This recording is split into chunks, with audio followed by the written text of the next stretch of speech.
ഇന്ന് ഉച്ചയായപ്പോഴാണ് ചോറിന് വറവൊന്നുമില്ലല്ലോ എന്നിങ്ങനെ ആലോചിച്ച് നിൽക്കുമ്പോഴാണ് എൻ്റെ പച്ചക്കറി തോട്ടത്തിലേക്ക് എൻ്റെ കണ്ണങ്ങ് പോയി. നോക്കുമ്പോഴതാ അവിടെ ഇവിടെയായി എൻ്റെ പയറൊക്കെ വിളഞ്ഞു കിടക്കുന്നു.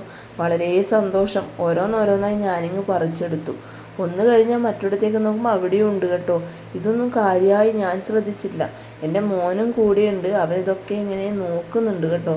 എന്തൊക്കെ മനസ്സിലായോന്നൊന്നും അറിയില്ല. അവൻ എൻ്റെ കൂടെ തന്നെ എൻ്റെ ഡ്രസ്സിൻ്റെ തുമ്പും പിടിച്ചിങ്ങനെ നടക്കുന്നുണ്ട്. ഇതാ ഇവിടെ 2 പയർ. ഇത് കുറ്റിപ്പയറാണ് കേട്ടോ.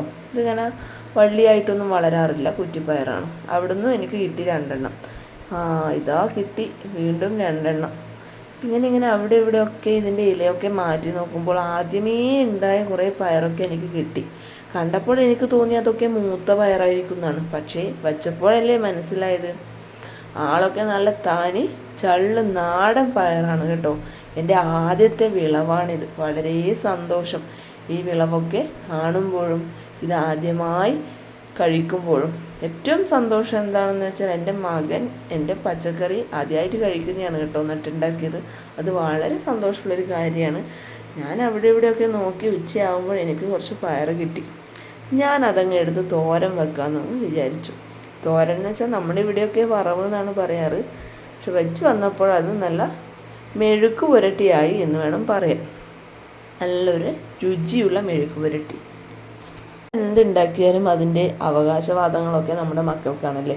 ഞാൻ ഈ പയറൊക്കെ പറിച്ചെടുത്ത് കൂട്ടി വെച്ചപ്പോൾ അതൊക്കെ എടുത്ത് എൻ്റെ മോൻ ബക്കറ്റിലൊക്കെ ഒരൊറ്റ നടത്തും.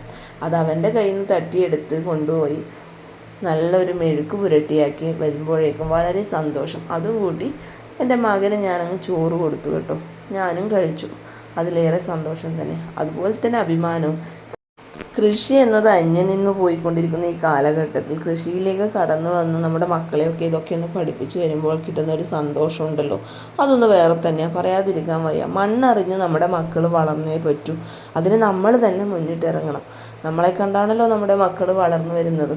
ഇവിടെ തന്നെ അനുകരണം തന്നെയാണ് ജീവിതം എന്ന് പറയുന്നത്. നമ്മൾ എന്താണോ ചെയ്യുന്നത് നമ്മുടെ മക്കൾ അനുകരിക്കും.